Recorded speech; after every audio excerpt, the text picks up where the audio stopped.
चलिए, ये हमारा नेक्स्ट क्वेश्चन है।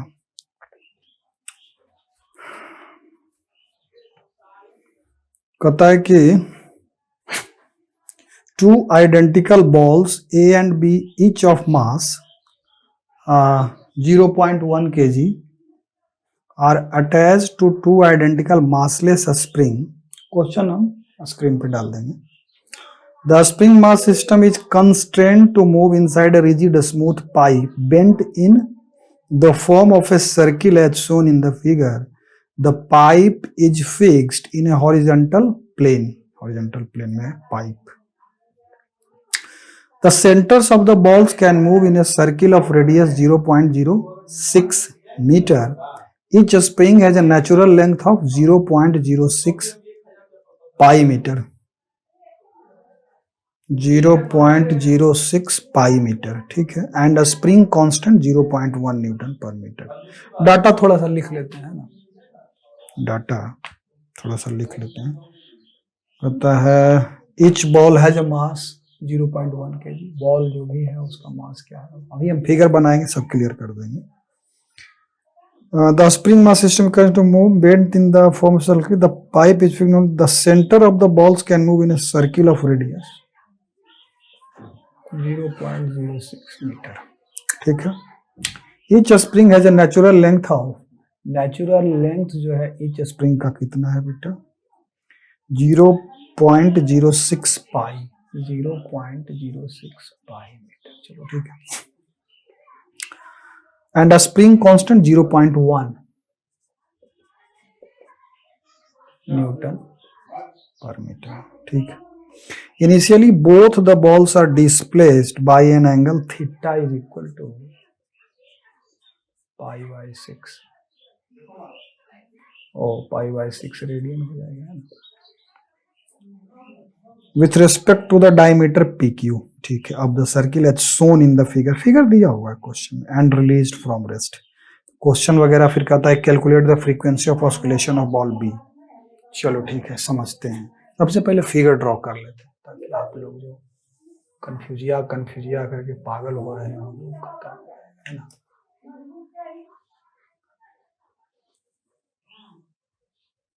ये पाइप है हमारा, ठीक है। ये अगर सेंटर है तो ये डायमीटर है, ये दो बॉल है ना। दोनों बॉल को स्प्रिंग से ऐसे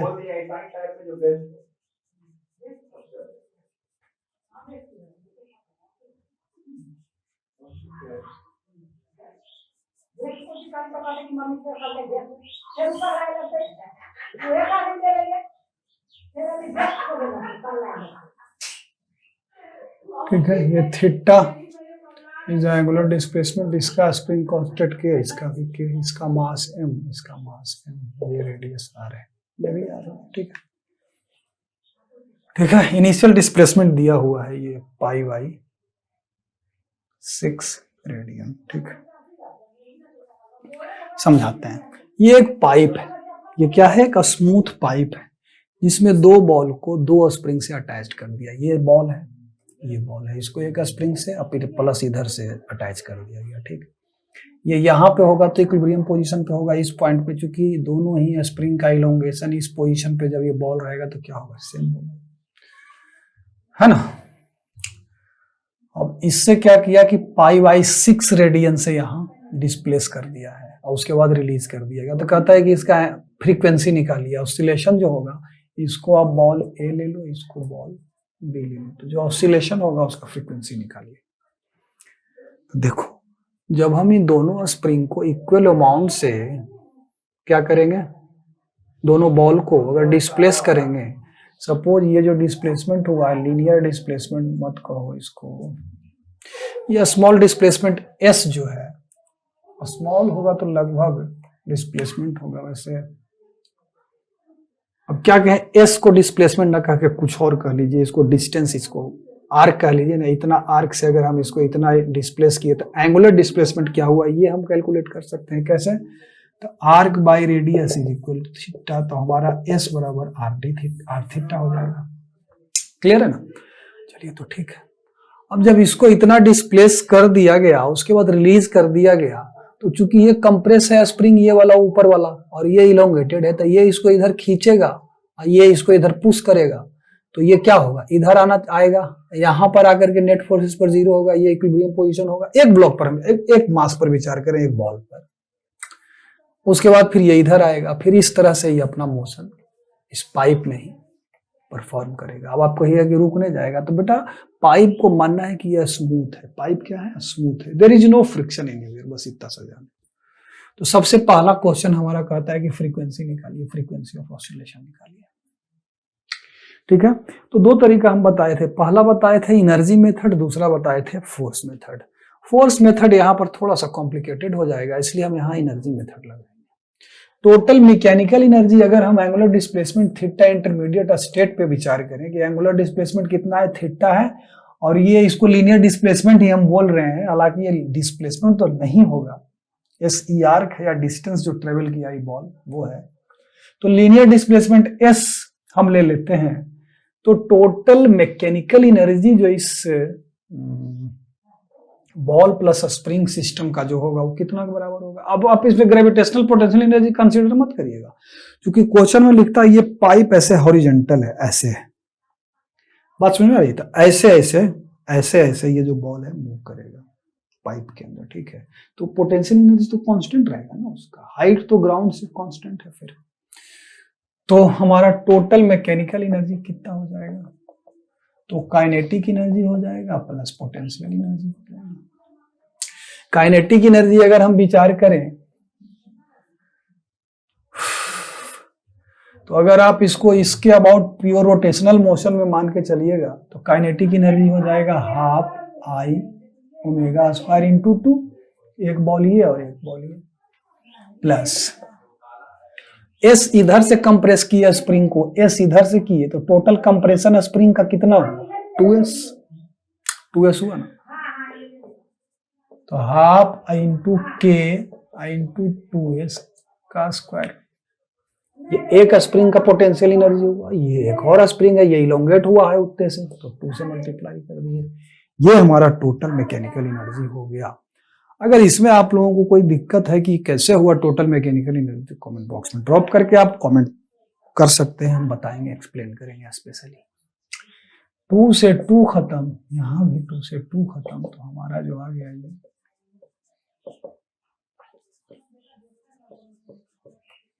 ठीक है 4s स्क्वायर के, है ना।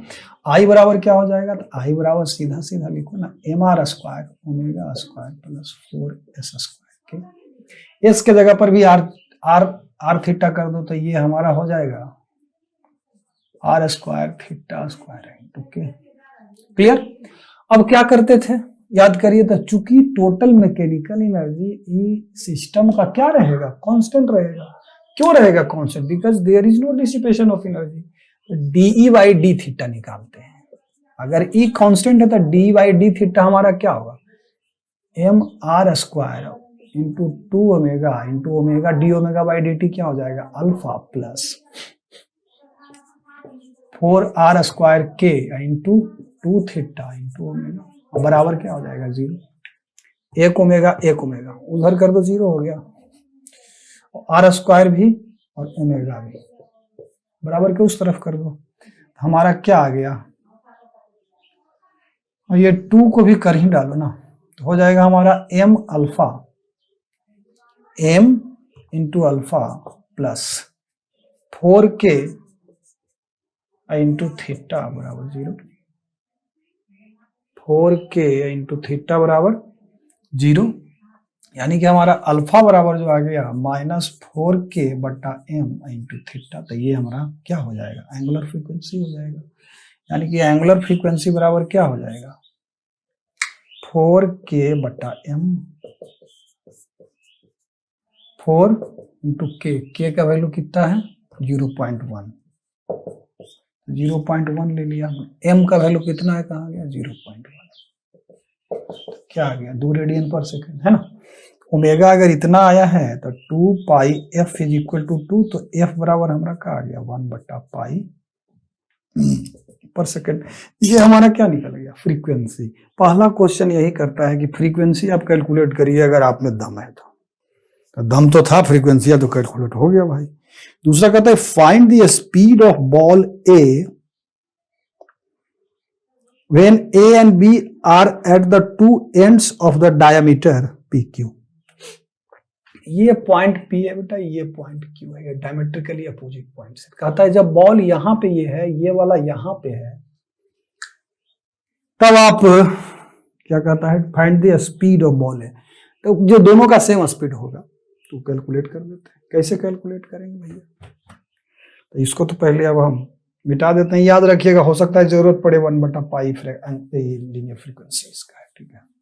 चलो दूसरा पार्ट में कहता है कि find the speed of each ball, कह लो या फिर बॉल ए कह लो या बॉल बी कह लो, when balls are at the points P and Q. तो मान लेते हैं कि स्पीड क्या है इसका, इस पॉइंट पर भी है।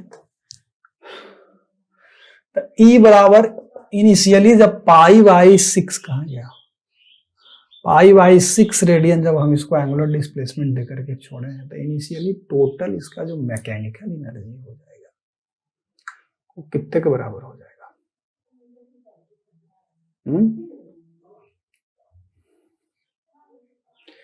वैसे नेचुरल लेंथ कितना है? 0.06 pi natural length of the spring. Natural length जरा सा हम चेक करते हैं कि क्या जब ये इस पोजीशन पे है तो भी स्प्रिंग क्या कुछ इलोंगेटेड है ना? हम ये जरा सा चेक कर लेते हैं, जितना इलोंगेशन होगा उतना भी तो इसको एनर्जी होगा ना। तो वो हम जरा सा, या फिर इसको ऐसे भी कह सकते हैं कि change in elastic potential energy बराबर इंक्रीज इन काइनेटिक एनर्जी। इसको इस तरह से भी डील कर सकते हैं। तो वही कर देते हैं हम, सेकेंड पार्ट में वही कर देते हैं। हम क्या कर देंगे, decrease in elastic potential energy is equal to increase in kinetic energy. तो decrease in elastic potential energy कितना हो जाएगा, हाफ इंटू के इंटू ये एस 2s का होल स्क्वायर, फिर इंटू 2 इतना। अभी इसका क्या है, इलास्टिक पोटेंशियल इन एनर्जी इस स्प्रिंग का और इस स्प्रिंग का है।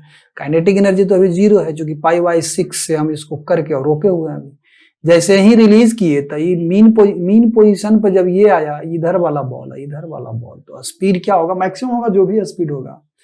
और decrease in elastic potential energy, इसका भी डिक्रीज करेगा, इस स्प्रिंग का भी, इस स्प्रिंग का भी डिक्रीज करेगा। कितने से डिक्रीज करेगा, इतने से डिक्रीज करेगा ना, हाफ के इंटू 2s, एक एस इधर से एक एस इधर से, 2 से मल्टीप्लाई, तो बराबर करेंगे half m v square into 2। तो 2 से 2 खत्म, यहाँ भी 2 से 2 खत्म, तो ये हो जाएगा 4s स्क्वायर के 4s स्क्वायर के बराबर mv स्क्वायर। बात समझ में आ रही है? अब s कैलकुलेट कर दे तो हमारा काम हो जाएगा, v बराबर क्या हो जाएगा, 4s स्क्वायर के बटा m इसका स्क्वायर रूट। s बराबर अभी बताए थे, s बराबर r इंटू थीटा। क्लियर है? r कितना है, 0.06, तो लिख डालो 0.06 इंटू थीटा कितना है, π/6, 6 से 6 खत्म, तो 0.01 पाई हो गया। अब बस कुछ नहीं करना है, 4 इंटू एस के जगह पर 0.01 पाई डाल दो, है ना, या फिर इसको ऐसे कर देना, थोड़ा लंबा हो जाएगा। ये 2s बाहर निकाल दो इसमें से, 2s और स्क्वायर रूट के अंदर सीधा सीधा k बटा m, तो ये हो जाएगा 2 इंटू s बराबर 0.01 पाई, 6 से खत्म 0.01 पाई, और इंटू स्क्वायर रूट के अंदर k बाई m, 0.1 बटा 0.1, तो ये तो 1 के बराबर हो जाएगा।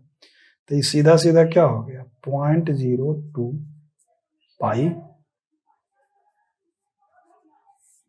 मीटर पर सेकेंड। इतना स्पीड होगा इसका। समझ में आई बात? ये हमारा पार्ट 2 हो गया। ठीक है, अब तीसरा पार्ट क्या हो जाएगा? What is the total energy of the system? System का टोटल एनर्जी क्या है? इसमें अब आपको चेक करना पड़ेगा कि is there any elongation in the spring और नॉट। इसके लिए हम क्या करेंगे भाई, 2 पाई इंटू आर बराबर क्या होगा, 2 पाई इंटू आर। आर बराबर क्या है, 0.06।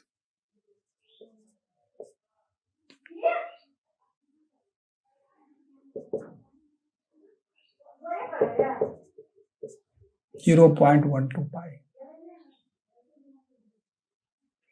0.12 पाई।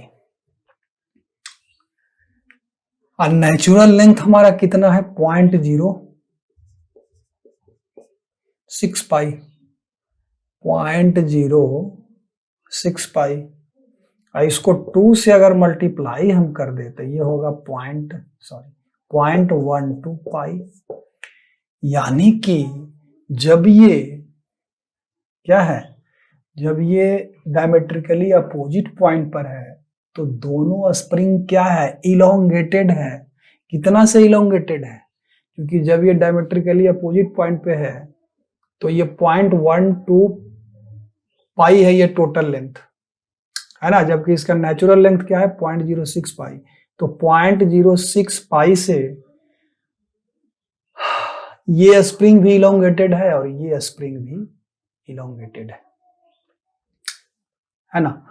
अब चूंकि ये तो अंदर गया, ये तो क्या हुआ, ये तो इसका तो इलोंगेशन थोड़ा सा कम हुआ, क्यों, क्योंकि ये थोड़ा सा डिस्प्लेस किए हैं हम लोग इतना से, है ना।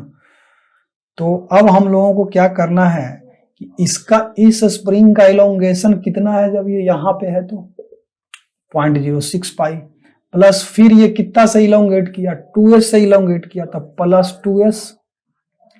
ये अगर हम x1 कहें, नीचे वाले स्प्रिंग का ये इलोंगेशन हुआ। s का वैल्यू हम कैलकुलेट कर सकते हैं, वही s बराबर r थीटा, इससे कैलकुलेट कर लेंगे, ठीक है। जबकि उसका अगर x2 का हम निकालें तो अभी इसका जो लेंथ है हम क्या करेंगे, ओह सॉरी गड़बड़ कर दिया 2 पाई आर नहीं होगा, ये तो पाई आर होगा, तो पाई आर होगा तो ये तो 0.06 पाई ही हो जाएगा, सॉरी ये तो गड़बड़ कर दिया। 0.06 पाई नेचुरल लेंथ है, 0.06 पाई, यानी कि यहाँ पे ये नेचुरल लेंथ में ही है बेटा, थोड़ा सा मिस्टेक किया यहाँ, ठीक है। तो हाँ, तब तो सिंपल हो गया। फिर तो total mechanical energy third part में जो हो जाएगा, सीधा सीधा हाफ के इंटू 2s का स्क्वायर इंटू 2 हो गया, यही हो गया टोटल मैकेनिकल एनर्जी। क्योंकि यहाँ पे जब है तो ये स्प्रिंग भी नेचुरल लेंथ में है और ये वाला स्प्रिंग भी नेचुरल लेंथ में है, ठीक है, तो ये वाला हो जाएगा, ठीक है। तो 2 से 2 को खत्म करो, 4k स्क्वायर, तो 4k इंटू s बराबर क्या हो जाएगा, r थीटा, तो r स्क्वायर थीटा स्क्वायर।